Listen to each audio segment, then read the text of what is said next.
Kyle McIntyre joins us. You're saying commissioner or president? It's commissioner, right, of the Saskatchewan Junior Hockey League, Kyle McIntyre. How you doing, Kyle? I'm just great today, Rod. How are you? Good. Well, yeah, obviously we're having a great day because we're having a hockey discussion. But let me ask you this. Your predecessor was the president, Bill Chow, my longtime friend. What made you guys change the title there? Is there a difference between a president and a commissioner?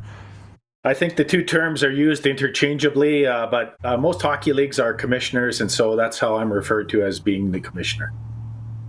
Okay, well, before we get into the nuts and bolts of it, it's now been is this your second year? Is it the dream job, Kyle? Because it seems to me like it would be a dream job if you love hockey. You know what? It's a gravy job. It's excellent, Rod. I love hockey. I love the league. I'm passionate about the communities in the league. And so it's really a super good fit. It doesn't seem like work, although there are lots of hours in a day. But when you're passionate about something, it doesn't seem like work.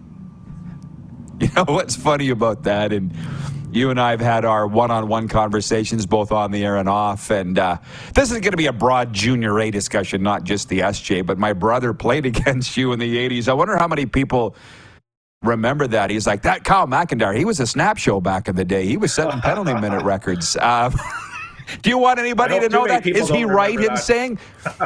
Is he right in saying that? Well, I don't know about that, but I was probably classified as being a little bit hard-nosed, Rod, and protect the front of the net and blocked a lot of pucks. And on occasion, sometimes you had to be a policeman out there. Okay, I apologize for that. Tough guy. Who wouldn't want to be known as a tough guy? Kyle McIntyre from the 80s. So anyways, I didn't mean to catch you off guard. But it looks like, from all accounts, it's been a tremendous start to the regular season for the SJ. Can you confirm or deny? Excellent. Yeah, absolutely. Our attendance this weekend, we averaged about 995 fans right across our 12 venues. Every team had an opportunity to host a home game. I think there's one team that has no blemishes on the record. That's Melfort. And there's only one team, Notre Dame, that doesn't have a point after the weekend. So hockey is back in Saskatchewan. Our fans are coming out and supporting the SJHL. And again, it looks like it's going to be a battle right to the bitter end, Rod. Right now, 12 out of 12 teams have an opportunity to win the Cantera Seats Cup. Well, parity is thy name of the game. And listen, in the pro leagues, you can go through salary caps, obviously, and various restrictions. But in a Junior A league, it would be a lot harder to do. But you're telling me there's a lot of parity. Is that luck or design? I don't know if it's design. It might be recruiting. It might be that all the coaches are fairly familiar with one another's game plans. I'm not sure what it is, but it makes some great hockey to watch for sure.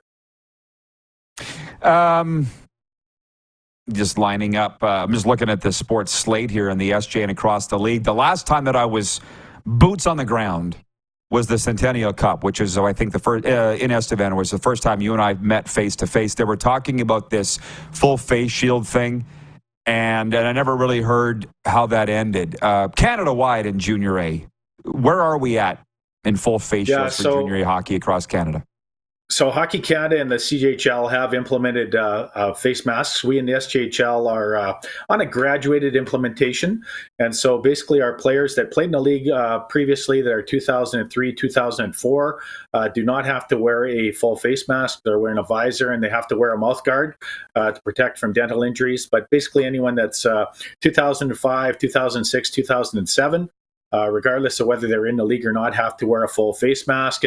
And right now, I'd say, Rod, it has mixed reviews. I know that Brad Howard, our senior manager of player safety, we're really working with our officials to make sure that we're cracking down on the high sticks and the arms up and the head contact penalties. And certainly in some leagues that also have graduated implementation, some teams have opted to wear the full face mask.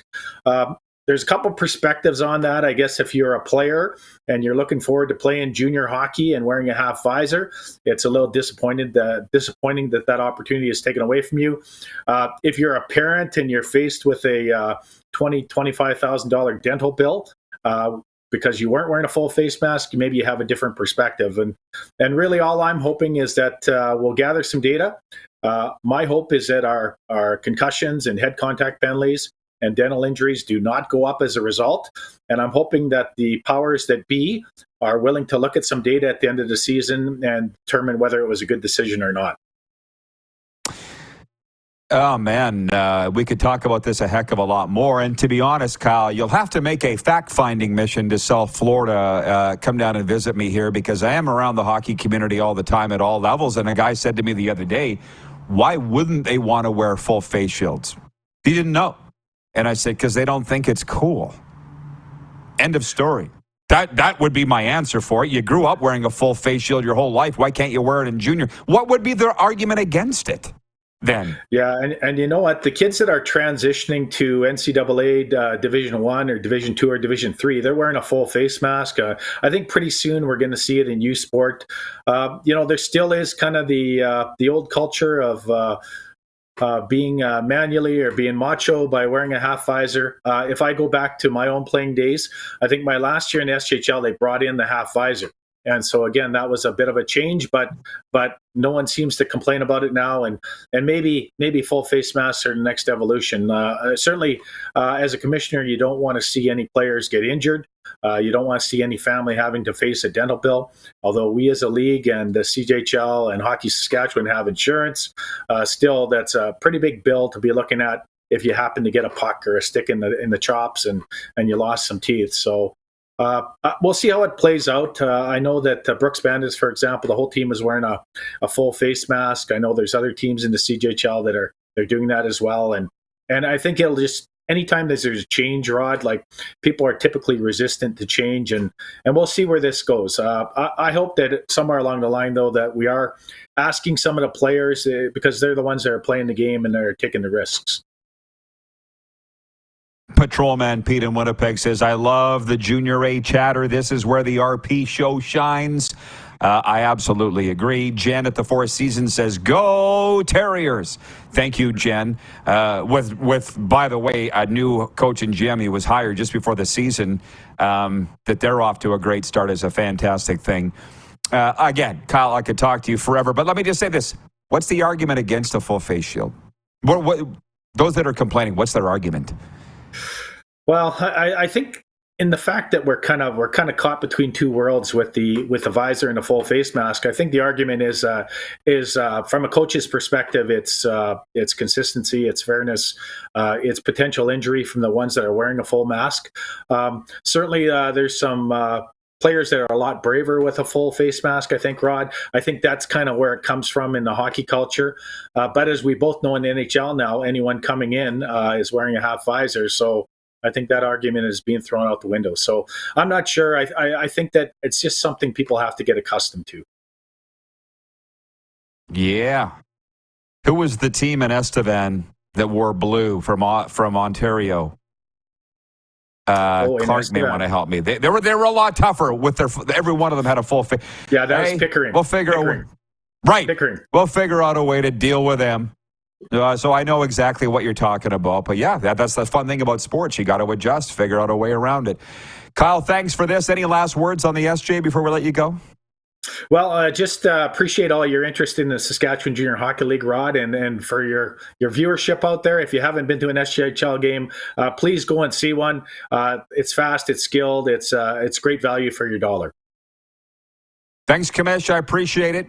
Good luck with the season. Thank you very much, sir. Good luck to you, too. Thank you. The commissioner of the Saskatchewan Junior Hockey League, Kyle McIntyre.